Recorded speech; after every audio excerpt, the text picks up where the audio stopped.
मित्रों नमस्कार, एक बार फिर से आपका स्वागत है कलाम एकेडमी के डिजिटल प्लेटफॉर्म पर, जहां पर इस वीडियो में हम बात करेंगे व्यक्तित्व के वर्गीकरण की। व्यक्तित्व का जो ये टॉपिक, ये खंड आप इस सेक्शन में पढ़ रहे हैं, इसमें आपकी परीक्षा के दृष्टिकोण से जो दो टॉपिक सबसे ज्यादा महत्वपूर्ण है, उसमें पहला है ये व्यक्तित्व का वर्गीकरण, जिसको हम इस वीडियो में कवर कर रहे हैं, और दूसरा पर्सनैलिटी को मेजर करने के, उसका मापन करने के, असेसमेंट करने के जो तरीके हैं उनके ऊपर बात करेंगे। तो ये दोनों टॉपिक्स आपके लिए इसलिए इंपॉर्टेंट है क्योंकि ज्यादातर जो सवाल पूछे जाते हैं या बनते हैं परीक्षा में, वो इसी टॉपिक से बनते हैं। आइए स्टार्ट करते हैं व्यक्तित्व का वर्गीकरण। बहरहाल इससे पहले हम व्यक्तित्व के वर्गीकरण को समझें। व्यक्तित्व के वर्गीकरण को लेकर आपको एक भारतीय दृष्टिकोण पहले जान लेना चाहिए, क्योंकि वहां से प्रश्न आने की संभावना बनती है। तो व्यक्तित्व के वर्गीकरण में जो भारतीय दृष्टिकोण है, उसमें प्रसिद्ध आयुर्वेदिक आचार्य महर्षि चरक ने अपना दृष्टिकोण प्रस्तुत किया है। उनकी एक पुस्तक थी जिसका नाम है चरक संहिता। महर्षि चरक, जिन्हें सर्जरी का पितामह कहा जाता है, शल्य चिकित्सा का पितामह कहा जाता है,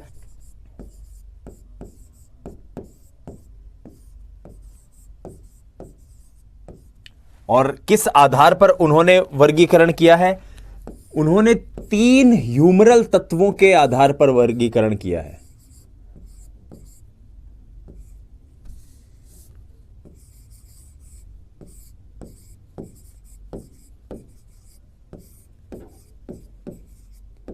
तत्व,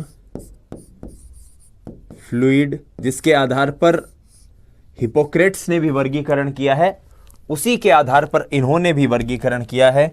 और वो जो उनके वर्गीकरण में 3 शब्दावलियां इस्तेमाल होती है, वो है, साथियों आप सभी उनसे परिचित हैं, वात, पित्त, कफ। इसकी बात महर्षि चरक करते हैं। भारतीय वर्गीकरण में एक और शब्दावली आती है जिसमें हम त्रिगुण के आधार पर वर्गीकरण देखते हैं। भारतीय दर्शन में त्रिगुण के आधार पर वर्गीकरण बड़ा प्रचलित है, और उसमें जो नाम आते हैं, ये सब पहले हमें जान लेने चाहिए क्योंकि इनसे ऐसा कोई क्वेश्चन आज तक पूछा नहीं गया है, लेकिन हमें पता होना चाहिए क्योंकि एनसीईआरटी में और बाकी स्टैंडर्ड बुक्स में बहुत क्लियरली इसको मेंशन किया जाता है। सबसे पहले आता है सात्विक।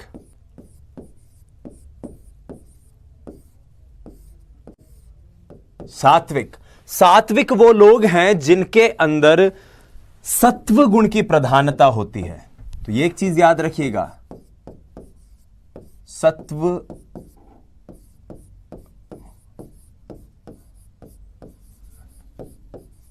गुण की प्रधानता।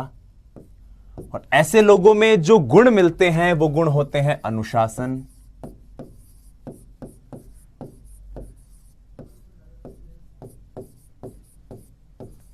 सत्यवादिता,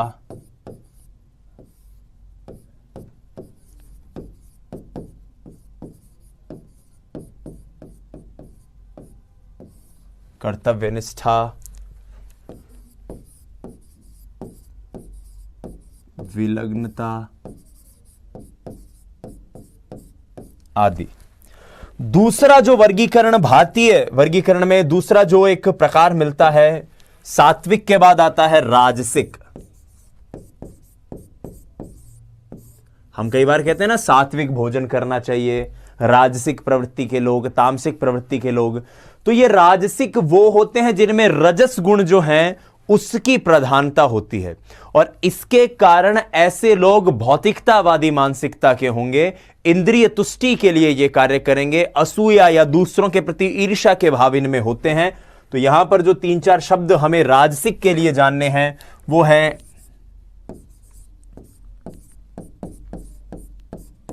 गुण की प्रधानता,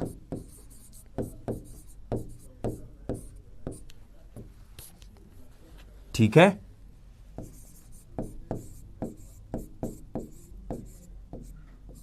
भौतिकवादी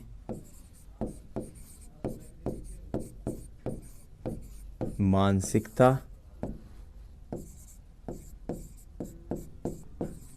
इंद्रिय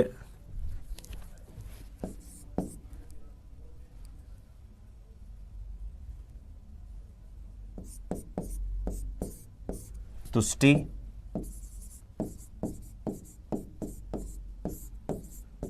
दूसरों के प्रति ईर्ष्या का भाव। तीसरा जो इसके अंदर वर्गीकरण मिलता है वो है तामसिक।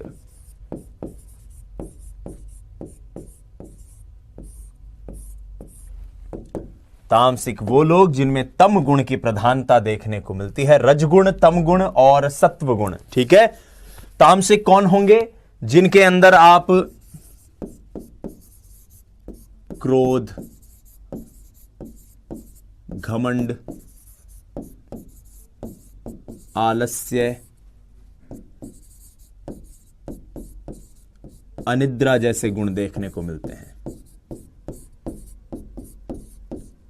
अब भारतीय विशेषज्ञों ने कहा कि हर व्यक्ति में सात्विक, राजसिक, तामसिक तीनों प्रकार के गुण होते हैं, लेकिन जिसकी प्रधानता होगी, जो गुण ज्यादा होगा, वही उस व्यक्ति के व्यवहार में अधिकांशतः परिलक्षित होगा। जिसकी प्रधानता होगी वो ज्यादा होगा। तो ये त्रिगुण के आधार पर हमने वर्गीकरण देखा और भारतीय दृष्टिकोण से हमने चरक संहिता का वर्गीकरण देखा। अब आइए बात करते हैं व्यक्तित्व के वर्गीकरण की उस दृष्टिकोण से जिस दृष्टिकोण से परीक्षा में प्रश्न बनने की संभावना होती है। तो इस दृष्टिकोण से दो प्रकार से व्यक्तित्व को बांटा जा सकता है। पहला है निश्चित वर्ग समूह, जिसको हम प्रारूप उपागम कहते हैं, और दूसरा है गुणों के आधार पर, जिसे हम विशेषक उपागम कहते हैं। एक तीसरा अंतःक्रियात्मक उपागम भी है, जिसके बारे में एनसीईआरटी ने दो बातें कही है, तो वो बातें भी हम यहां पर साथ में ले लेंगे। ठीक है, बहरहाल अभी हाल हम इन दोनों उपागमों को समझते हैं। पहले निश्चित वर्ग समूह, जिसे प्रकारात्मक वर्गीकरण भी कहते हैं। पहली बात तो ये नाम आपको याद रहेगा, प्रकारात्मक वर्गीकरण। पहला नाम प्रकारात्मक वर्गीकरण को ही कहते हैं प्रारूप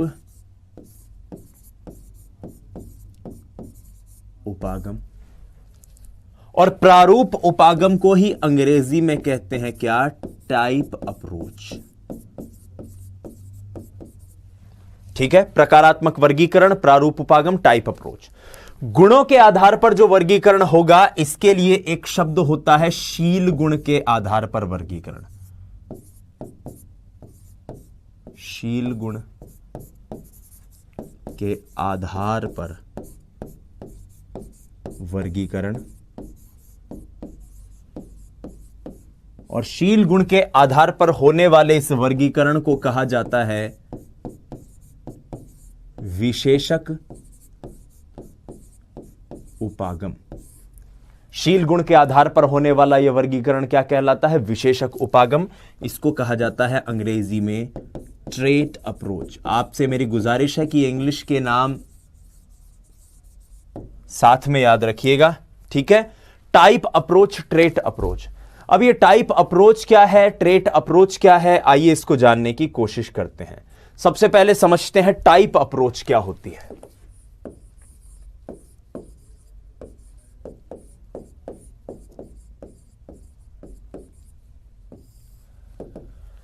तो टाइप अप्रोच या प्रकारात्मक वर्गीकरण या प्रारूप उपागम क्या करता है? किसी भी व्यक्ति को क्लासिफाई करता है, उसको वर्गीकृत करता है व्यक्तित्व की कुछ निश्चित विशेषताओं के आधार पर।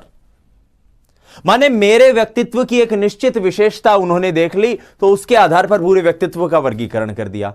किसी और व्यक्ति की कोई निश्चित विशेषता देख ली, तो उसके आधार पर उसका वर्गीकरण कर दिया। तो टाइप का मतलब कि ये किस टाइप का है, आप समझ रहे हो? टाइप का मतलब कि कोई व्यक्ति किस टाइप का है, एक आध निश्चित विशेषता के आधार पर आपने वर्गीकरण कर दिया। जैसे अब कोई व्यक्ति अगर मोटा है, क्योंकि ज्यादातर जो प्रारूप उपागम में हम उपागम देखेंगे वो फिजिकल अपीयरेंस के आधार पर ही देखेंगे। अब कोई व्यक्ति अगर मोटा है, तो मोटे व्यक्ति की जितनी भी विशेषताएं हैं उसके आधार पर यह तय कर दिया कि अगर कोई मोटा है तो उसमें भी ये सारी विशेषता मौजूद रहेगी। कोई व्यक्ति मान लो पतला है, तो पतले व्यक्ति के अंदर कोई विशेषता उन्होंने तय कर ली कि पतले लोग तो ऐसे होते हैं, ये उनके अंदर खूबियां होती है, ये खामियां होती हैं, तो सभी पतले लोगों को अब इसी टाइप का उन्होंने बता दिया। तो प्रारूप उपागम के अंतर्गत या फिर आपका जो टाइप अप्रोच है वो यही बात कहता है। आइए अब इसको हम डिटेल में लिख लेते हैं कि प्रारूप उपागम के अंतर्गत क्या क्या चीजें आती हैं। आइए, यह उपागम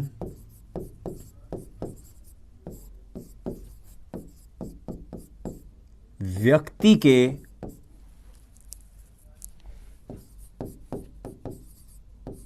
प्रेक्षित व्यवहार, यानी व्यक्ति का वो व्यवहार जो दिखाई दे रहा है, उसका प्रेक्षित व्यवहार का परीक्षण कर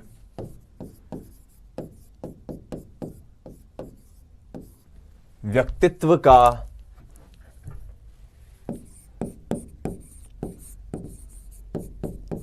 निर्धारण करता है।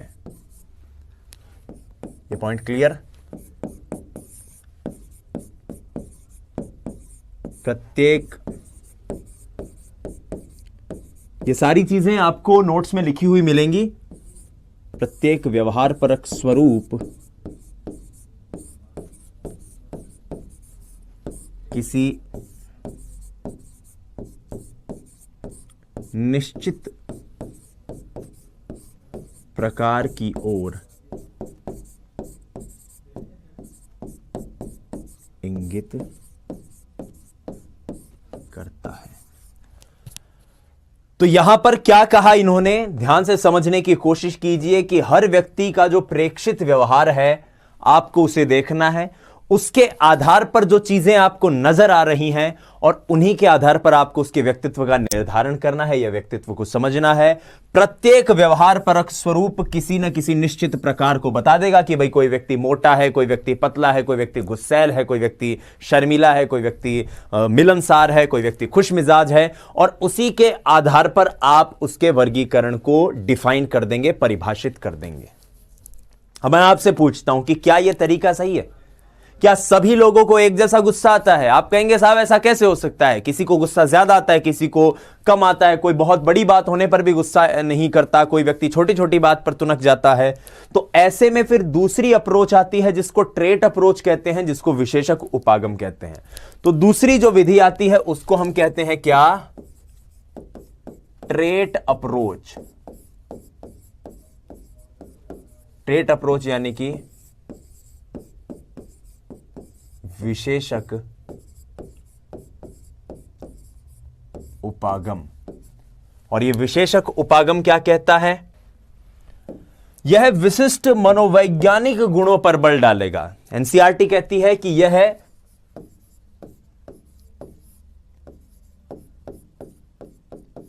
विशिष्ट मनोवैज्ञानिक गुणों पर बल देता है,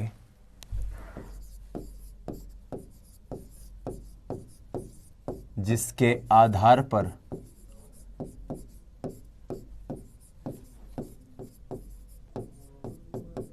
व्यक्ति संगत व स्थिर रूप में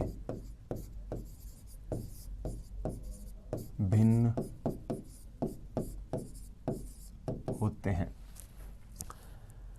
यह कहता है कि हर व्यक्ति में कुछ निश्चित गुण हैं, हर व्यक्ति में कुछ निश्चित गुण हैं जो समाहित हैं, और वो सब गुण एक साथ समग्र रूप से, संगठित रूप से, संगत रूप से व्यक्ति के व्यवहार को निर्देशित करते हैं, निर्धारित करते हैं।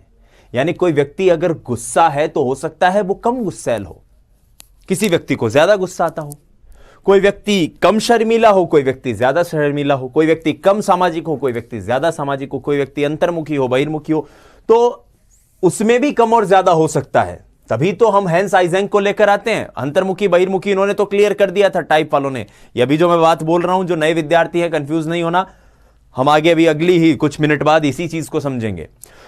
तो ट्रेट अप्रोच क्या कहती है कि किसी व्यक्ति में कोई अगर एक गुण है तो हो सकता है उसकी मात्रा कम या ज्यादा हो, और उसके मात्रा का कम होना ज्यादा होना यह उसके व्यक्तित्व को निर्धारित करे, ना कि सिर्फ उस गुण का हो जाना। मैंने जो गुस्से वाली बात बताई कि कोई व्यक्ति ज्यादा गुस्सा हो सकता है, कम गुस्सा हो सकता है, और इसी के आधार पर, इन्हीं कुछ ट्रेट्स के आधार पर, इन्हीं कुछ शील गुणों के आधार पर, इन्हीं कुछ विशेषकों के आधार पर हम विशेषक उपागम को पढ़ते हैं, हम विशेषक उपागम को देखने की कोशिश करते हैं। तो यहां पर ये दोनों चीजें क्लियर हुई। टाइप अप्रोच मैं एक बार पुनः दोहरा दूं, वो अप्रोच जो सिर्फ एक विशिष्ट टाइप के आधार पर व्यक्तित्व का वर्गीकरण कर दे। ट्रेट कहता है कि नहीं, बहुत सारे गुण होंगे, कोई कम हो सकता है, कोई ज्यादा हो सकता है, और उसके उन बहुत सारे गुणों के आधार पर संगत रूप से, समग्र रूप से, संगठित रूप से किसी के व्यक्तित्व का मूल्यांकन किया जा सकता है, निर्धारण किया जा सकता है, वर्गीकरण किया जा सकता है। तो यह टाइप अप्रोच, ट्रेट अप्रोच अपने अपने हिसाब से कुछ वर्गीकरण देती है। टाइप अप्रोच के अंदर कुछ मनोवैज्ञानिक आते हैं, ट्रेट के अंतर्गत कुछ आते हैं, लेकिन एनसीईआरटी एक और वर्गीकरण बता देती है, वो है अंतः क्रियात्मक उपागम। अंतः क्रियात्मक उपागम। यह अंतः क्रियात्मक उपागम कहता है कि जो स्थिति परक विशेषताएं होती हैं, किसी पर्टिकुलर वस्तु स्थिति में आदमी कैसे रिएक्ट करेगा, यह आपके व्यक्तित्व के निर्धारण में बहुत बड़ी भूमिका निभाती है। अब किसी परिस्थिति में व्यक्ति किस प्रकार से बिहेव करता है या किस प्रकार का व्यवहार करता है, यह उसके आंतरिक गुणों पर निर्भर नहीं करता, बल्कि इस बात पर निर्भर करता है कि जिस स्थिति में वो यह व्यवहार कर रहा है, उस स्थिति में कोई बाहरी खतरा या पुरस्कार मौजूद है। अगर खतरा है तो व्यक्ति उस हिसाब से व्यवहार करेगा, और पुरस्कार है तो व्यक्ति उस हिसाब से व्यवहार करेगा। तो आइए इसके ऊपर कुछ महत्वपूर्ण दो एक पॉइंट है, उनको जान लेते हैं। लोग स्वतंत्र या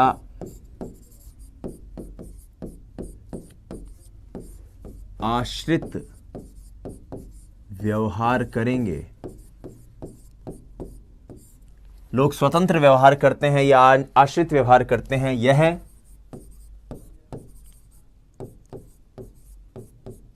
आंतरिक गुणों पर निर्भर नहीं करता,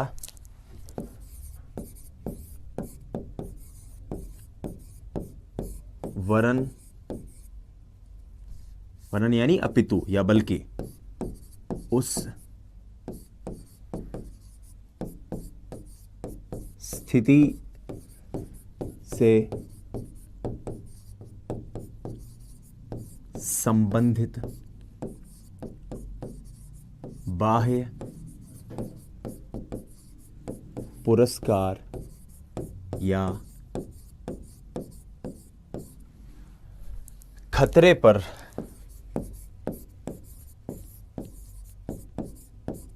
निर्भर करता है। उस स्थिति से संबंधित जो बाहरी पुरस्कार हैं, जो खतरे हैं, उन पर निर्भर करता है। जैसे कोई व्यक्ति पूजा घर में है, अब पूजा घर में वो किस प्रकार का आचरण करेगा, ये उसके आंतरिक गुण पर निर्भर नहीं करेगा, लेकिन जिस जगह वो जा रहा है, पूजा घर में है, तो सभी वहां पर नमस्कार करेंगे, चाहे वो कोई कितना भी अमीर हो, कितना भी गरीब हो। कोई व्यक्ति न्यायालय में जा रहा है तो वहां पर आप समझ सकते हो कि वहां की मनोस्थिति कैसी होगी। तो बाह्य परिस्थिति, जिस परिस्थिति में वो एक्ट कर रहा है, उस परिस्थिति में क्या पुरस्कार है, क्या खतरा है, क्या दंड है, इस पर निर्भर करता है व्यक्तित्व का बिहेवियर। लेकिन हम अगर हमारी परीक्षा के पिछले प्रश्न पत्रों की बात करें, एनसीईआरटी की बात करता भले ही है, लेकिन ज्यादातर प्रश्न, या यूं कहूं कि 99% प्रश्न अगर बनते हैं, 100% ही कहना गलत नहीं होगा, तो वो सिर्फ प्रारूप उपागम और विशेषक उपागम से बनते हैं। और प्रारूप और विशेषक में आपको सबसे पहले तो जानना है कि कौन से तो वर्गीकरण प्रारूप के अंतर्गत आते हैं, कौन से विशेषक के अंतर्गत आते हैं, और दूसरे नंबर पर आपको जानना है कि प्रारूप के अंतर्गत आने वाले विशेषकों से जुड़ी हुई कोई महत्वपूर्ण बात है या नहीं, या किसी महत्वपूर्ण मनोवैज्ञानिक का उससे नाम जुड़ा हुआ है या नहीं। तो आइए अब हम शुरू करते हैं प्रारूप उपागम के अंतर्गत पहला वर्गीकरण, और पहला वर्गीकरण दिया है हिप्पोक्रेटस ने। यूनानी डॉक्टर, मेडिकल प्रोफेशनलिस्ट और ईसा से भी करीब 400 वर्ष पहले 400 बीसी में इन्होंने अपना यह वर्गीकरण दिया था। क्या था इनका वर्गीकरण? ये वर्गीकरण जैसा कि हमने चरक संहिता में देखा था तो द्रव्यों के ऊपर आधारित है। पहला पॉइंट, ये सबसे प्राचीन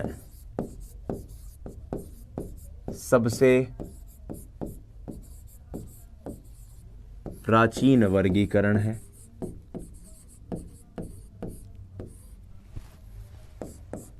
इसको कई बार कई पुस्तकों में प्रथम वर्गीकरण के नाम से भी जाना जाता है। प्रथम प्रारूप वर्गीकरण। और किसके आधार पर इन्होंने दिया है? यह है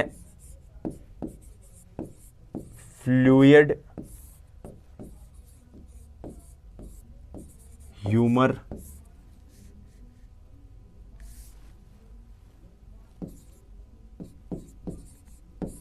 द्रव्य के आधार पर। आपने अगर एक फिल्म देखी हो 3 इडियट्स, उसमें एक दृश्य आता है। आपके घर में अगर कोई डॉक्टर हैं तो आप उनसे भी पूछिएगा कि जब भी कोई व्यक्ति डॉक्टर बनता है, उसमें एक दृश्य होता है। आमिर खान करीना कपूर से कहते हैं कि चलो मेरे दोस्त के पिताजी बीमार हैं। वो कहती है कि नहीं, मुझे तो शॉपिंग करनी है। तो आमिर खान उसे कहते हैं कि तुम डॉक्टर लोग जब इस प्रोफेशन में आते हो तो तुम्हें एक शपथ दिलाई जाती है। भूल गई वो शपथ जिसमें तुमने कहा था कि तुम अपने पेशे से ऊपर कभी किसी चीज को नहीं रखोगी, किसी व्यक्ति की जान तुम्हारी जिंदगी या तुम्हारे काम से ज्यादा इंपॉर्टेंट है। तो वो करीना कपूर कहती हैं हाँ हाँ, ऐसी हमने एक शपथ ली थी। कहदन का अभिप्राय यह है कि कोई भी डॉक्टर होता है, जब वो मेडिकल प्रोफेशनलिस्ट बनता है तो उससे पहले उसे एक शपथ लेनी पड़ती है कि मेरा काम जो है वो दुनिया की सेवा है, मानवता की सेवा है, मेरे अपने जिंदगी से महत्वपूर्ण मेरे मरीजों की जिंदगी है। यह शपथ अंतर्राष्ट्रीय स्तर पर हर डॉक्टर को लेनी होती है। और यह शपथ जिस व्यक्ति ने लिखी थी वो हिपोक्रेटस ही है। इसका हमारे इस परीक्षा के इस पॉइंट ऑफ व्यू से कोई लेना देना नहीं है, लेकिन आपको यह बात पता होनी चाहिए। हिपोक्रेटस की जो शपथ है, आपके परिवार में कोई डॉक्टर हैं तो उनसे जरूर पूछिएगा। अब आइए हिपोक्रेटस के वर्गीकरण को जानते हैं। तो हिपोक्रेटस ने 4 प्रकार बताए हैं व्यक्तित्व के। कितने? 4। पहला है कॉलेरिक, दूसरा मेलेंकोलिक, तीसरा सैंग्युआइन और चौथा है फ्लैगमेटिक या फ्लैगमेटिक। आपको ये अंग्रेजी ही नाम याद रखने चाहिए, मेरी आपसे व्यक्तिगत गुजारिश यही है। कॉलेरिक, मेलेंकोलिक, सैंग्युआइन और फ्लैगमेटिक। आपको इस वक्त इस चित्र में कुछ रंग भी दिख रहे होंगे, तो ये उस फ्लूइड के रंग के आधार पर ही उन्होंने वर्गीकृत किए थे। कॉलेरिक के आधार पर उन्होंने कहा कि कॉलेरिक पर्सनैलिटी जो होगी ये वो होंगी जिनमें पीले पित्त की प्रधानता है। मेलेंकोलिक वो होंगे जिनमें काले पित्त की प्रधानता है। सैंग्युआइन वो होंगे जिनमें रक्त की प्रधानता है। और फ्लैगमेटिक वो होंगे जिनमें कफ की प्रधानता है। अब इन चारों के आधार पर उन्होंने 2 शब्द बताए। एक तो संवेगात्मक स्थिति,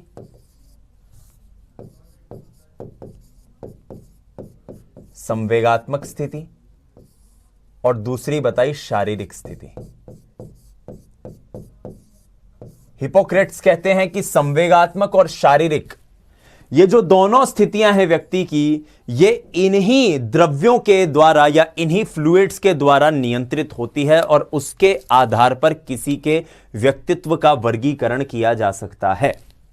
तो आइए इन चारों प्रकार के वर्गीकरण की विशेषताओं को समझते हैं, खासतौर पर उनकी संवेगात्मक और शारीरिक स्थिति के माध्यम से। सबसे पहले बात करते हैं हम कॉलेरिक की। कॉलेरिक यानी कि पीला पित्त, आप ये चीज याद रखिएगा। कॉलेरिक यानी कि पीला पित्त। यहां पर मैं एक चीज स्पष्ट कर दूं कि कई बार कुछ विद्यार्थी ये बात कहते हैं कि सर कॉलेरिक तो ये होता है, ये चीज ये होती है। तो आपने जहां से भी पढ़ रखा है, ये जो डेटा है ये स्पेसिफिक ऑथेंटिक डेटा मैं आपको बता रहा हूं, तो आप इसको आप जरूर नोट डाउन कीजिएगा। और कहीं अगर आपने कोई चीज गलत फैक्चुअली पढ़ रखी हो तो उसको भी आप अपने नोट्स में दुरुस्त कर लीजिएगा, करेक्ट कर लीजिएगा। सबसे पहले बात करते हैं कॉलेरिक की। कॉलेरिक यानी कि पीला पित्त। अब मैंने बात करी थी संवेगात्मक और शारीरिक 2 चीजों की, मैं इन्हें याद भी करवा दूंगा आपको इसी वीडियो के जरिए, आप बस साथ में रहिए। कॉलेरिक यानी कि पीला पित्त। अब एक चीज आप याद रखिएगा कि कॉलेरिक जो लोग होते हैं वो शारीरिक रूप से शक्तिशाली होंगे, शारीरिक शक्तिशाली लेकिन संवेगात्मक रूप से कमजोर, संवेगात्मक रूप से कमजोर। पहला पॉइंट आपको याद रहेगा।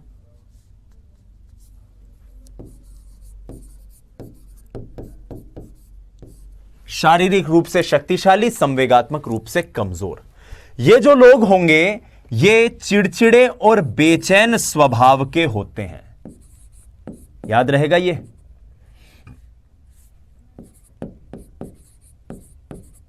चिड़चिड़े व बेचैन स्वभाव के।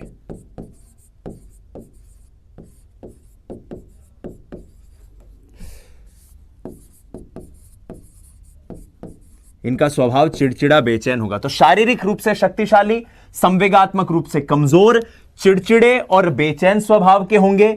इनके लिए अक्सर हिंदी की पाठ्य पुस्तकों में एक शब्द इस्तेमाल होता है और वो शब्द है साथियों कोपशील।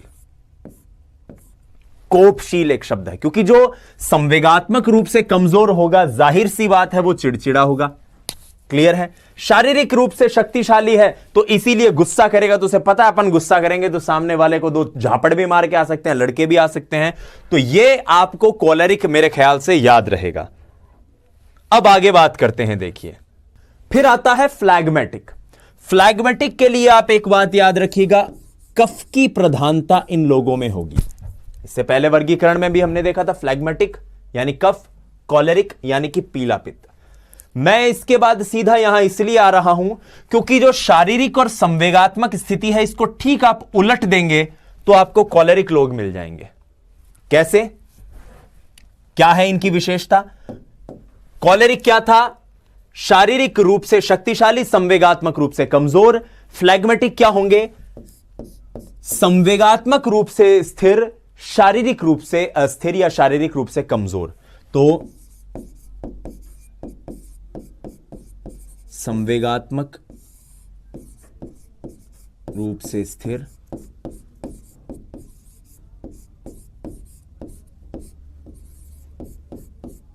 शारीरिक रूप से क्या होंगे? कमजोर। ये नोट्स में आपको बहुत डिटेल में चीजें लिखी हुई मिलेंगी, आप सिर्फ इसे याद कीजिए इस वीडियो में। साथ में नोट्स बनाने की जहमत मत उठाइए। आपकी एप्लीकेशन के अंदर हर एक चीज स्पेसिफिकली हाथ से हमारे सभी शिक्षक अपने मार्गदर्शन में तैयार करवा रहे हैं, तो आप वहां से देख लीजिएगा।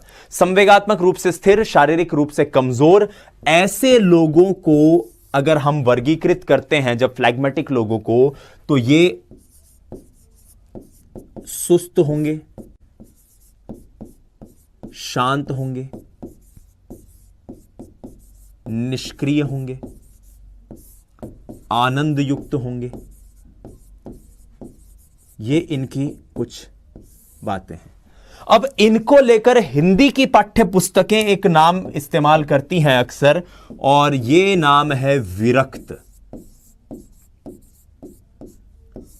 विरक्त इसलिए कि ये संवेगात्मक रूप से सशक्त है, स्थिर है और यहां से कमजोर है। तो यहां पर आपको यह बात पता चल गई। पीला पित्त कॉलेरिक शारीरिक रूप से शक्तिशाली, संवेगात्मक रूप से कमजोर। फ्लैग्मेटिक संवेगात्मक रूप से शक्तिशाली, शारीरिक रूप से कमजोर। सुस्त, शांत, निष्क्रिय, आनंद युक्त और विरक्त। फिर आते हैं सांग्वाइन पर। सांग्वाइन के अंदर इसको रक्त की प्रधानता कहा जाता है। तो ऐसे जो लोग होंगे इन्हें आप, इनके लिए सबसे पहले तो जो पित्त इनमें ज्यादा होता है उसको रक्त कहेंगे, रक्त की प्रधानता होती है। नंबर एक, पहला पॉइंट यहां पर जो हमें क्लियर हो जाता है कि ये लोग शारीरिक और संवेगात्मक दोनों रूप से स्थिर होंगे। तो शारीरिक व संवेगात्मक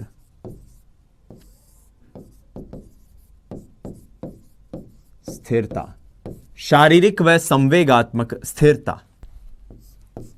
ऐसे लोग संतुलित होंगे, प्रसन्न होंगे, क्योंकि ये फिजिकली भी फिट है, इमोशनली भी फिट है। ठीक है, संतुलित, प्रसन्न।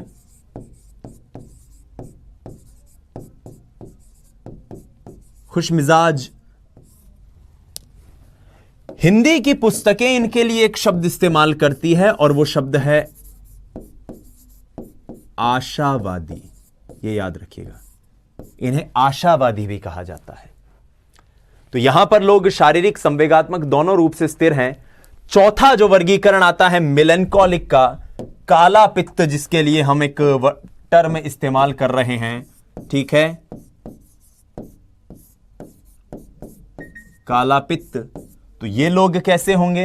ये लोग शारीरिक और संवेगात्मक दोनों रूप से अस्थिर होते हैं। तो यहां पे मैं लिख देता हूं शारीरिक व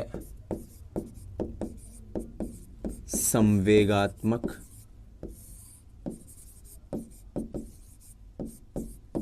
अस्थिरता। ठीक है, पहला पॉइंट। दूसरा पॉइंट यहां पर क्या है?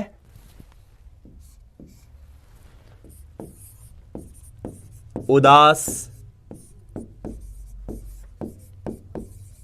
निराशावादी,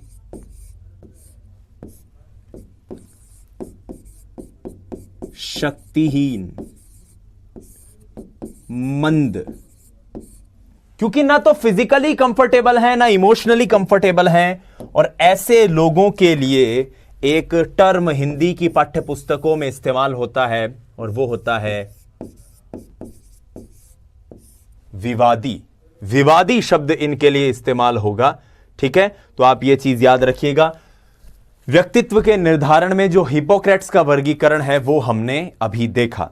इसके बाद आइए बढ़ते हैं दूसरा प्रकारात्मक। देखिए यहां पर हेडिंग आपको सब जगह लिखी हुई मिल रही है, यह प्रकारात्मक वर्गीकरण है।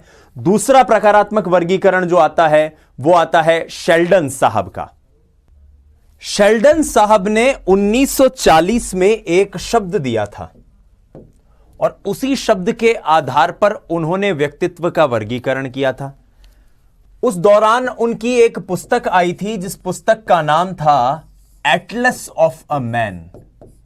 आप अक्सर एटलस का इस्तेमाल करते हैं ज्योग्राफी में कुछ पढ़ने के लिए कि भाई कहां पर कौन सा द्वीप है, कहां पर कौन सा महाद्वीप है, कहां कौन सा महासागर है।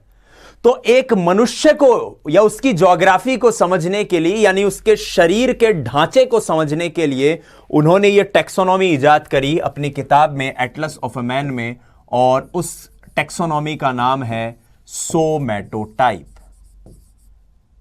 आपने ये तो कई बार पढ़ा होगा कि इसे सोमैटोटाइप सिद्धांत कहते हैं, पर इसे सोमैटोटाइप सिद्धांत कहते क्यों हैं? वो इसलिए कि मनुष्य के शरीर के ढांचे को किस प्रकार से उसके व्यक्तित्व के साथ समग्र रूप से समझा जाए, उसके लिए जो शब्दावली शेल्डन भाई साहब ने दी, विलियम शेल्डन साहब ने दी थी, उसका नाम है सोमैटोटाइप।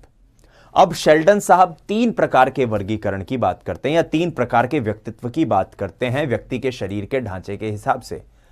इस वक्त आप स्क्रीन पर वो तस्वीर देख रहे होंगे जहां पर 3 प्रकार के लोग आपको दिखाई दे रहे होंगे। एक मोटा व्यक्ति होगा, एक पतला दुबला सा होगा, और एक थोड़ा सा हट्टा कट्टा नौजवान, एकदम जैसे कोई हमारे सेना के कोई जवान हो या फिर कोई एक खिलाड़ी हो।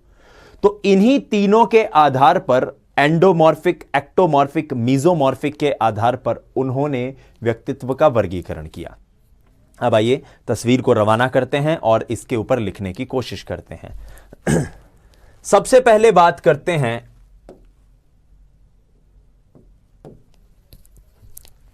एंडोमॉर्फिक की।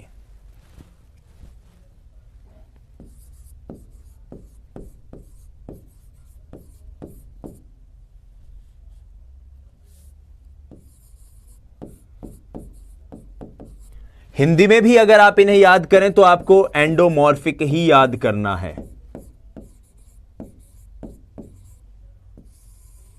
अब एंडोमॉर्फिक कौन लोग होते हैं? ये वो लोग होते हैं जो मोटे होते हैं, गोलू मोलू टाइप के जो लोग होते हैं। ठीक है, तो इनके लिए एक शब्द इस्तेमाल होता है गोलाकृतिक।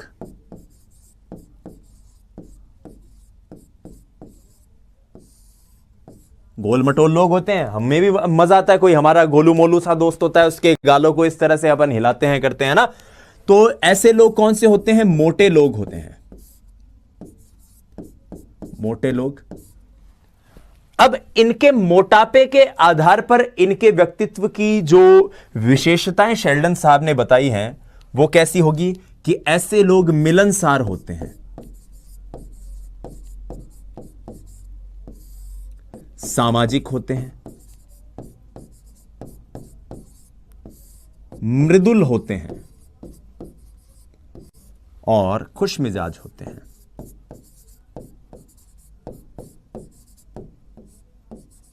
तो यह चीज याद रहेगी आपको। एंडोमॉर्फिक, गोलाकृतिक, मिलनसार, सामाजिक, मृदुल, ये इनकी विशेषताएं हैं। दूसरा वर्गीकरण या दूसरा प्रकार जब शेल्डन साहब बताते हैं तो शेल्डन साहब दूसरा प्रकार इसमें बताते हैं एक्टोमॉर्फिक का। एक्टोमॉर्फिक अभी अभी आपने देखा पतले लोग होंगे, ठीक है। तो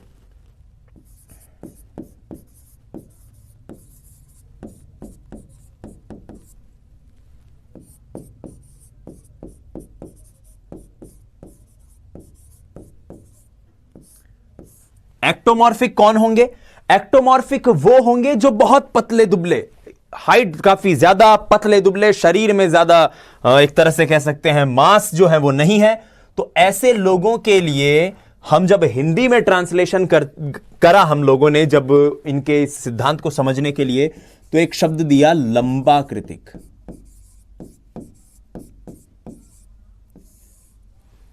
ठीक है,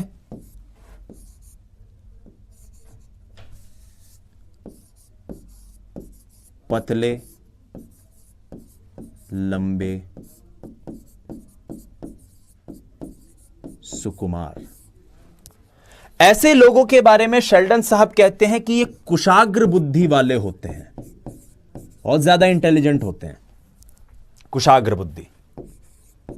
और ऐसे लोग अक्सर ऐसा भी देखने में आता है कि अंतर्मुखी होते हैं, यानी अपने भावनाओं को, अपने बातों को, अपने जज्बातों को, अपनी फीलिंग्स को सामाजिक रूप से साझा नहीं कर पाते, किसी से शेयर नहीं कर पाते, जो मन में है उसे मन में ही रखते हैं।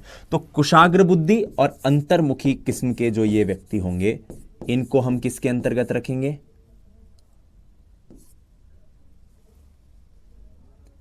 इनको हम रखेंगे एक्टोमॉर्फिक के अंतर्गत। ठीक है, तो कौन से हो गए? एंडोमॉर्फिक हो गए, एक्टोमॉर्फिक हो गए, एक गोलाकृतिक है, एक लंबाकृतिक है। तीसरे जो फोटो आपने अभी देखी थी जिसमें तीसरे हट्टे कट्टे जो खिलाड़ी या देश के नौजवान जैसे लग रहे थे, इनको कहते हैं मीजोमॉर्फिक। मीजोमॉर्फिक हिंदी में नाम आया इनके लिए आयताकृतिक। तो ऐसे लोग क्या होंगे? उत्साही होंगे, काफी ज्यादा जोश से भरे हुए होंगे, है ना, रोमांचक गतिविधियों को, कार्यों को करने में बहुत इंटरेस्ट दिखाते होंगे। तो यहां पर एक और शब्द आता है, मैं लिख देता हूं आपके लिए, कौन सा? मीजोमॉर्फिक। मीजोमॉर्फिक, ठीक है।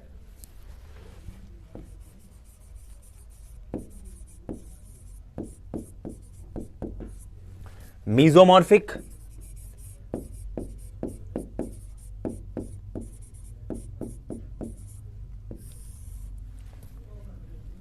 हिंदी में इनके लिए जो नाम इस्तेमाल होता है वो कौन सा है? आयताकृतिक। आयताकृतिक कौन? वो जो एक गठीले बदन वाले हैं, सुडौल शरीर वाले हैं। तो ये बात याद रहेगी, गठीला बदन, सुडौल शरीर, ठीक है।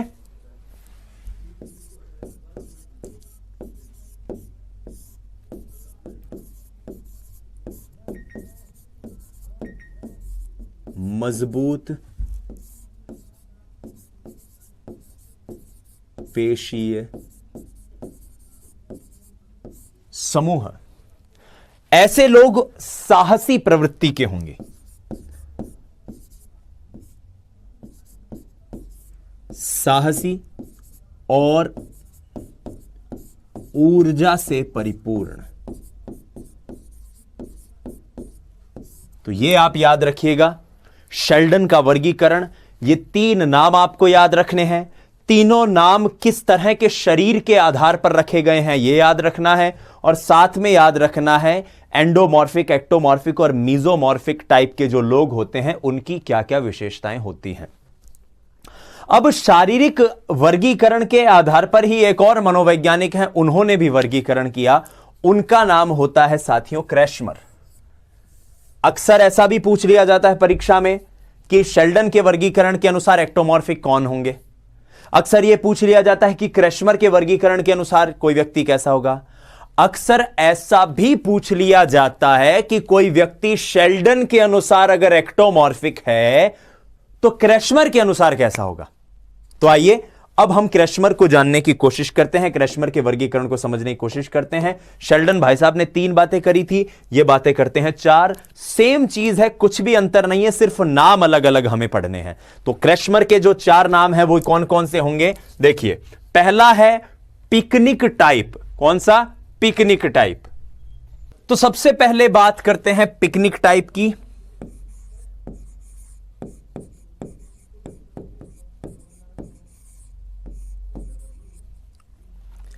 इसके अंतर्गत वो लोग शामिल हैं जो शेल्डन के अंदर एंडोमॉर्फिक थे, यानी कि मोटे। तो यहां पर क्या होगा? छोटा कद, मोटा शरीर,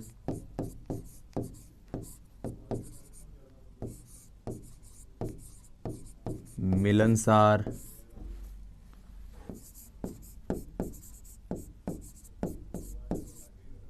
सामाजिक, खान पान के शौकीन, ऐसे लोग होंगे। खाने के शौकीन, मोटे लोगों के लिए अपन कहते ना रहे मोटे कितना खाएगा, तो ये लोग खाने के बड़े शौकीन होते हैं। और जो खाने के शौकीन होंगे वो किसी से भी दोस्ती कर लेंगे, खाने पीने के लिए कहीं भी जा सकते हैं। तो ऐसे लोगों के स्वभाव के लिए मनोवैज्ञानिक रूप से एक शब्द इस्तेमाल होता है और वो शब्द होता है साइक्लॉइड। कौन सा शब्द? साइक्लॉइड। तो यहां पर एक शब्द याद रखिएगा कि CYCLOID, साइक्लॉइड स्वभाव के लोग होते हैं। क्लियर रहेगा ये आपको? इनका स्वभाव कैसा है? साइक्लॉइड स्वभाव। और ऐसे लोगों में डिप्रेशन की संभावना रहती है, यानी कि ऐसे लोग डिप्रेस हो सकते हैं। क्या लिखेंगे इसके लिए? उत्साह विषाद, मैनिएक डिप्रेशन। ठीक है, उत्साह विषाद की संभावना।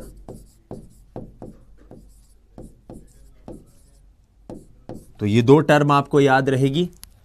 अब पिकनिक टाइप या पाइकनिक टाइप, जो भी अपन इसके लिए इस्तेमाल करें शब्द। छोटा कद, मोटा शरीर, शेल्डन वाला एंडोमॉर्फिक व्यक्ति ही है, ये कुछ अंतर नहीं है इसमें। पिकनिक के बाद दूसरा जो शब्द आता है यहां पे, वो आता है एस्थेनिक लोगों का। ASTHENIC type. एस्थेनिक लोग, यानी कि शेल्डन के आधार पर कौन से हो गए? ये एक्टोमॉर्फिक हो गए। एक्टोमॉर्फिक कौन से होंगे, इनके बारे में जानने की कोशिश करते हैं। तो पतला शरीर, पहली बात तो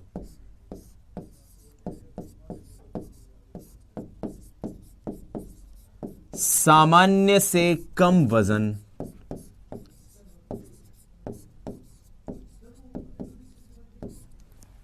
ऐसे लोगों का जो स्वभाव होता है वो चिड़चिड़ा होता है।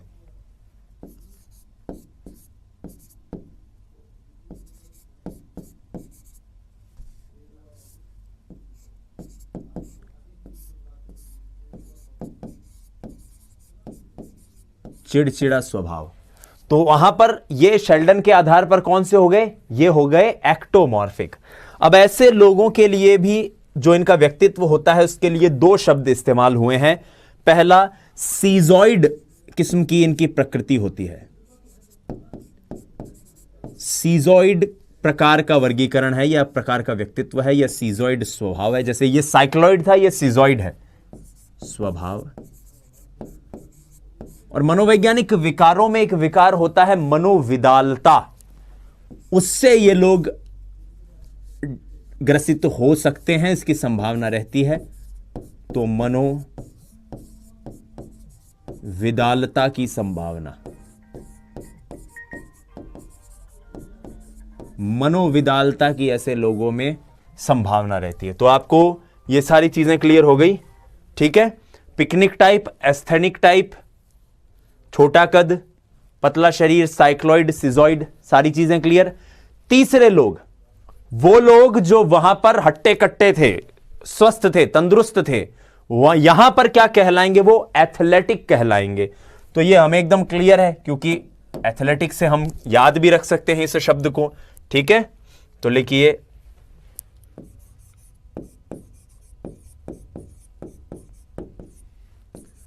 एथलेटिक टाइप,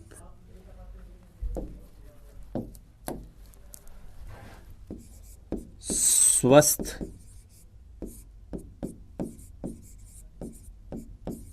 सुडौल,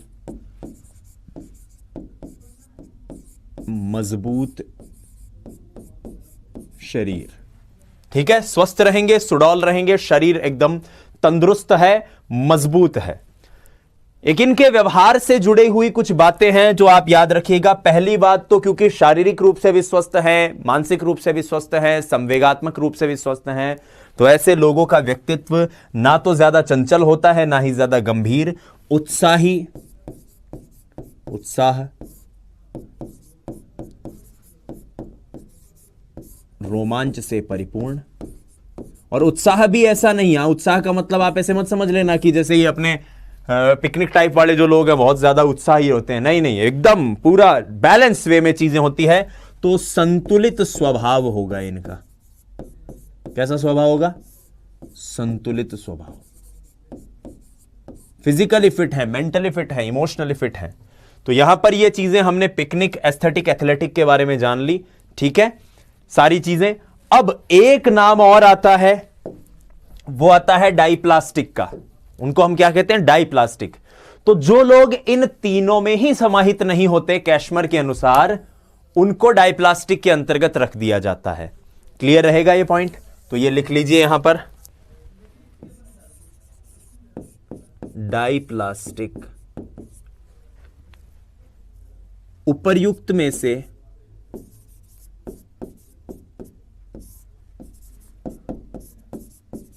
एक भी गुण नहीं,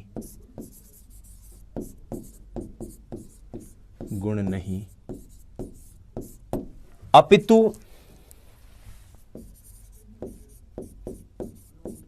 इनका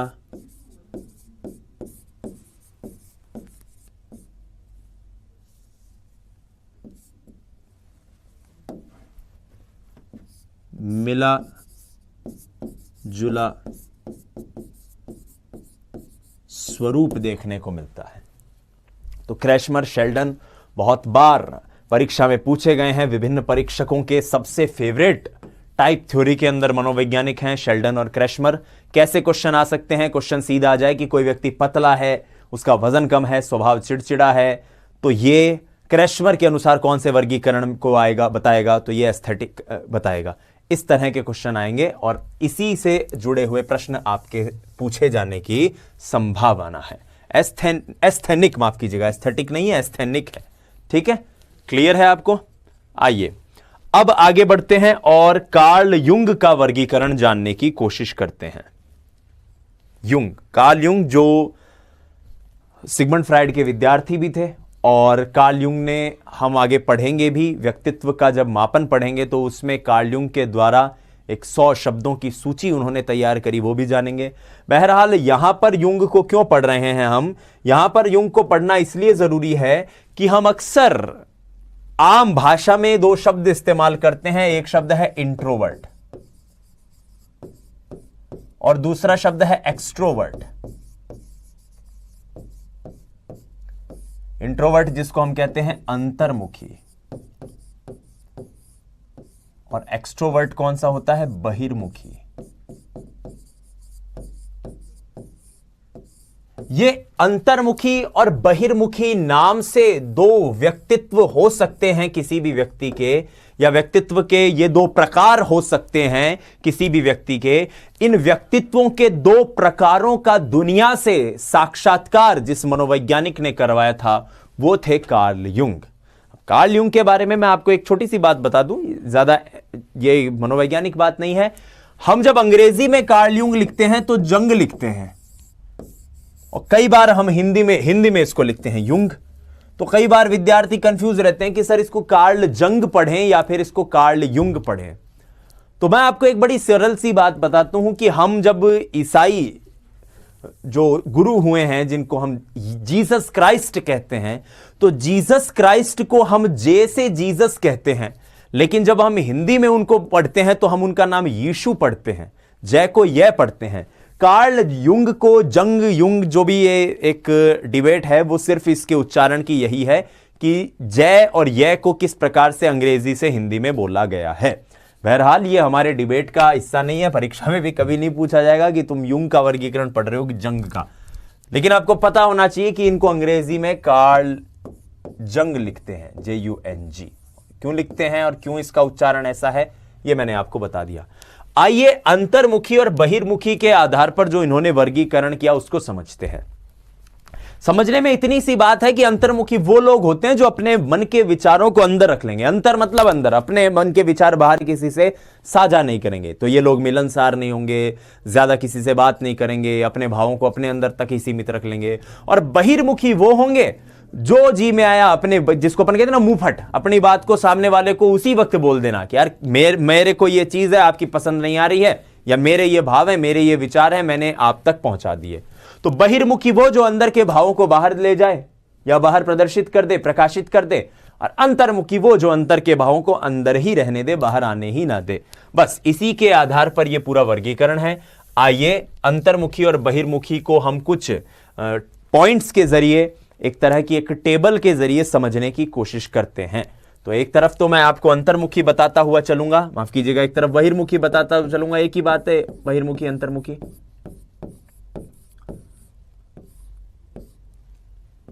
जिसको हम कहते हैं क्या, एक्सट्रोवर्ट। और एक तरफ हम रखेंगे अंतर्मुखी को।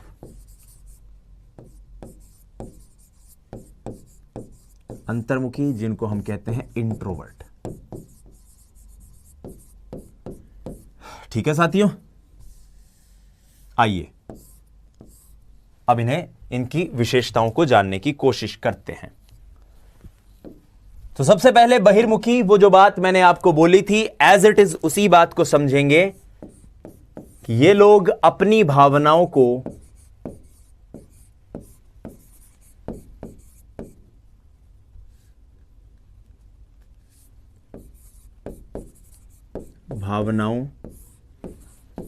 आसानी से, ये लोग अपनी भावनाओं को आसानी से अभिव्यक्त कर देते हैं।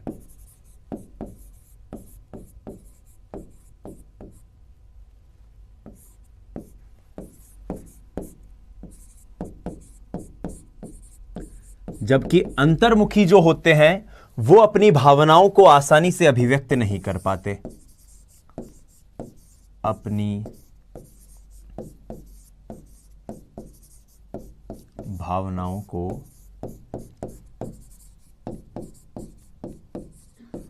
आसानी से अभिव्यक्त नहीं कर पाते।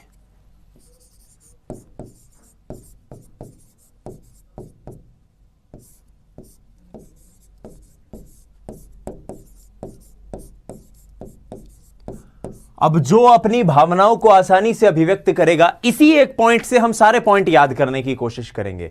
जो आसानी से अपनी भावनाओं को अभिव्यक्त करेगा, क्या वो व्यक्ति चिंता मुक्त रहेगा? बिल्कुल साहब, उसको कोई चिंता नहीं होगी। और ये जो अपनी भावनाएं किसी से व्यक्त नहीं कर पा रहा है, वो मन ही मन कुढ़ता रहेगा, चिंता से ग्रसित रहेगा। तो ऐसे लोग चिंता से ग्रसित होते हैं। पहली बात तो चिंता से ग्रसित। बहिर्मुखी कौन से होंगे? ये खुद चिंता में नहीं रहते, दूसरों को चिंता में डाल देते हैं। तो चिंता से मुक्त, चिंता से मुक्त। क्लियर रहेगी ये दोनों बात आपको? आगे बढ़िए।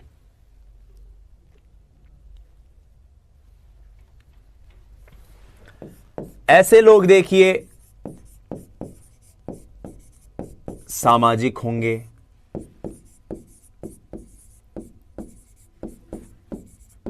खुश मिजाज होंगे, मिलनसार होंगे। ठीक है, सामाजिक हैं, खुश मिजाज हैं, मिलनसार हैं, आशावादी हैं,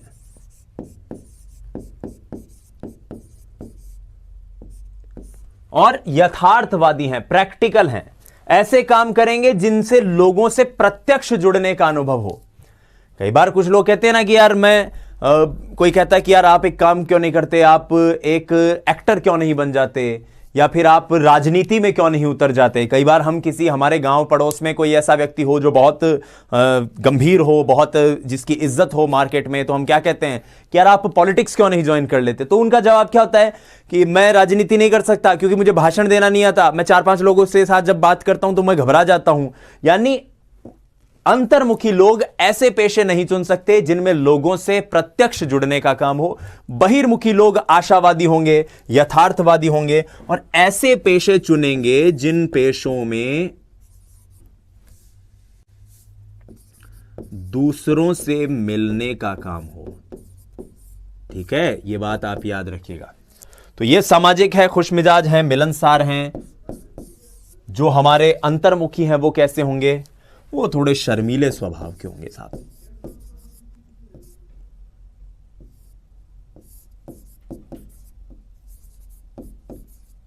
शर्मीले स्वभाव के। ये मिलनसार होते हैं, वो एकांत प्रिय होते हैं।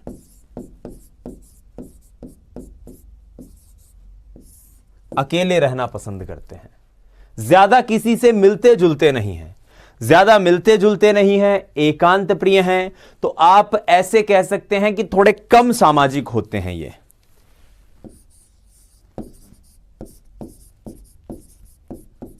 ठीक है, देखिए एक ही पॉइंट है, उसी से हम सारे पॉइंट समझने की कोशिश कर रहे हैं।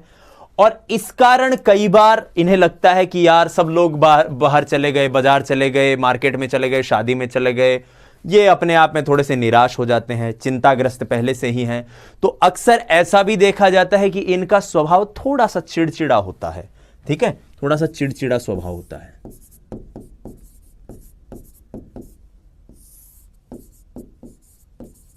स्वभाव कैसा है, चिड़चिड़ा स्वभाव है। तो यहां पर ये 3 महत्वपूर्ण पॉइंट हमने जाने। आइए आगे बढ़ते हैं। अब इनके बारे में हमने जो इतनी बातें पढ़ी, किसके बारे में, जो हमारे अंतर्मुखी और बहिर्मुखी लोग थे। मुझे यह बताइए कि जीवन में अगर कोई संवेगात्मक द्वंद्व आ जाए, संवेगात्मक द्वंद्व समझते हो, कोई ऐसी विषय वस्तु, कोई ऐसी स्थिति जिसमें आपके सामने 2 विरोधाभासी प्रकृति हो और आपको 2 में से किसी एक का चुनाव करना हो, तो क्या बहिर्मुखी व्यक्ति द्वंद्व के प्रति प्रतिक्रिया कर पाएंगे? बिल्कुल कर लेंगे। और क्या अंतर्मुखी कर पाएंगे? नहीं। ऐसा एक क्वेश्चन भी आया हुआ है और एज इट इज उस क्वेश्चन की लैंग्वेज को मैं आपको लिखवा रहा हूं कि अंतर्मुखी व्यक्ति संवेगात्मक द्वंद्वों से पलायन कर जाते हैं, पीछे हट जाते हैं। तो यहां पर लिखिए संवेगात्मक द्वंद्व से पलायन। ठीक है, और जो हमारे बहिर्मुखी लोग हैं ये क्या करेंगे, ये द्वंद्व व दबाव के प्रति क्या करेंगे भाई साहब, ये प्रतिक्रिया करेंगे, रिएक्ट करेंगे कि ऐसा कैसे हो गया, नहीं गलत बात है भाई। बहुत से लोग आपने देखा हो स्कूल में, कॉलेजेस में, कई बार कोई चीज उन्हें समझ में नहीं आती, फीस बढ़ जाती है तो स्ट्राइक कर देते हैं। अभी कुछ दिनों पहले एक छोटी सी बच्ची की वीडियो वायरल हुई थी, आपको देखा हो तो, कलेक्ट्रेट के बाहर वो प्रदर्शन कर रही थी, मध्य प्रदेश की शायद घटना है। पुलिस वालों ने जब कलेक्टर साहब से मिलने के लिए उनको मना किया तो बच्ची बड़ी दबंग होकर, बहिर्मुखी बच्ची थी, बोलती है कि साहब हमें बनाओ कलेक्टर, हम आदिवासी गांव के भले ही हैं, आपसे कम पढ़े लिखे हैं, लेकिन लोगों की परेशानियों को समझते हैं। कितने कॉन्फिडेंस के साथ वो बच्ची ये बात बोल रही है, क्यों? क्योंकि वो दबाव के प्रति, द्वंद्व के प्रति प्रतिक्रिया करना जानती है, बहिर्मुखी प्रकृति की बच्ची है। बाकी कोई बच्ची होती, अंतर्मुखी प्रवृत्ति की होती तो है, पुलिस वाले कुछ कहते तो डर जाती, घबरा जाती, क्योंकि चिंता मुक्त नहीं है, चिंता युक्त है, चिंतित रहती है, निराशावादी है, लेकिन वो बच्ची उस दबाव के प्रति प्रतिक्रिया करती है। ये बेस्ट एग्जाम्पल है मेरे ख्याल से आप लोगों को समझाने के लिए। वर्तमान के दौर में आपने भी व्हाट्सएप पे उस वीडियो को जरूर देखा होगा कि बहिर्मुखी और अंतर्मुखी को आप किस तरह से समझ सकते हो। एक आध और पॉइंट है जो इनके बारे में जान सकते हैं, वो ये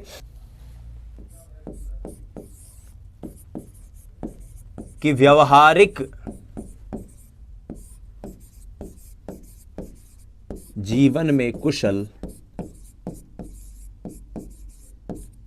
वह अवसरवादी होते हैं। अब अवसरवादी का मतलब नेगेटिव नहीं है यहां पे कि मौकापरस्त टाइप के लोग होंगे। अवसरवादी का मतलब है कि अगर कोई बेहतरीन अपॉर्चुनिटी इनके जिंदगी में आती है तो ये घबराते नहीं है, उसका सामना करते हैं और उसको लेने की कोशिश करते हैं, उस चैलेंज को।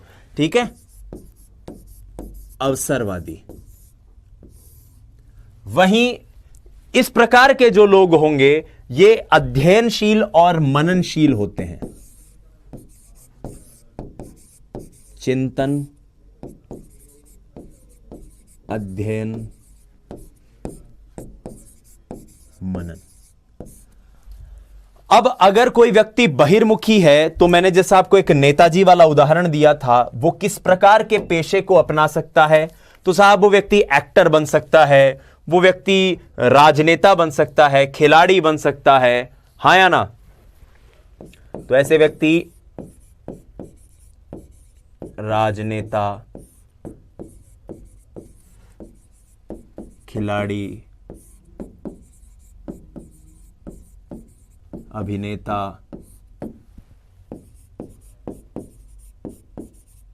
सामाजिक कार्यकर्ता, इस प्रकार के व्यक्ति बन सकते हैं। जबकि अगर मैं अंतर्मुखी लोगों की बात करूं तो ऐसे लोग दार्शनिक बन सकते हैं, क्योंकि सोचेंगे। वैज्ञानिक बन सकते हैं, साहित्यकार बन सकते हैं। अक्सर कवि जो लोग हैं वो अक्सर ये तो कहते हैं कि मैं बोल नहीं पाता हूं इसलिए लिख देता हूं, कवि लोग अक्सर ये बात कहते हैं। तो साहित्यकार ऐसे लोग बन सकते हैं जो बहुत अंतर्मुखी होते हैं, अपने जज्बात को लोगों के साथ शेयर नहीं कर सकते, साझा नहीं कर सकते। तो यहां पर युंग का वर्गीकरण हमने जानने की कोशिश करी, लेकिन युंग का वर्गीकरण एक बात को समझे बिना अधूरा है जानना, और वो ये जिसके बारे में कार्ल युंग के लिए लोगों ने एक बात कही, वो बात यह है साथियों कि आधुनिक मनोवैज्ञानिकों ने यह माना कि जरूरी नहीं है कि कोई आदमी अंतर्मुखी हो या बहिर्मुखी हो। बिल्कुल नहीं है। कई बार लोगों में इनके दोनों के गुण देखने को मिल सकते हैं। जैसे अक्सर ऐसे देखा जाता है कि हम अपने माता पिता या परिवार में तो चुपचाप बैठे रहते हैं, ज्यादा बात नहीं करते, और बाहर निकलते हैं यार दोस्तों के बीच में शेर बन जाते हैं, नार बन के घूमते कर चलो कूदो फांदो भागो। और घर वालों को लगता है कि हमारे घर में ये हमारा जो बच्चा है या हमारी जो बच्ची, इससे सीधा तो कोई है ही नहीं धरती पर। तो ऐसे में आप इस पॉइंट को याद रखिए कि लोगों में अंतर्मुखी प्रवृत्ति और बहिर्मुखी प्रवृत्ति दोनों का मिला जुला स्वरूप देखने को मिल सकता है, और ऐसे लोगों को आधुनिक मनोवैज्ञानिक नाम देते हैं एम्बीवर्ट, यानी कि उभयमुखी का। इंट्रोवर्ट अंतर्मुखी, एक्सट्रोवर्ट बहिर्मुखी, एम्बीवर्ट जिसमें अंतर्मुखी बहिर्मुखी दोनों प्रवृत्तियां मौजूद हों। तो ये एक पॉइंट और लिख लीजिए आप, उभयमुखी किसको कहते हैं?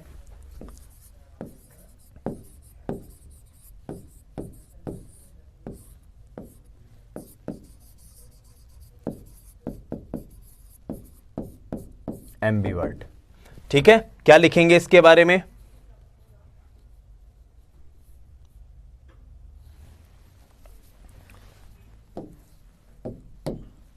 कुछ व्यक्तियों में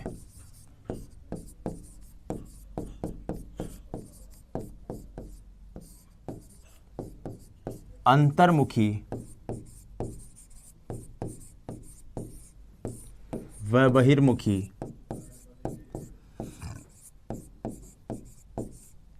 दोनों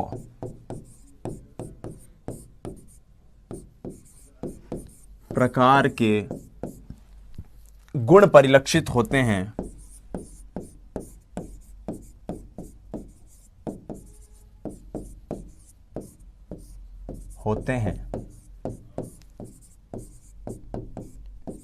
इन्हें उभयमुखी कहते हैं।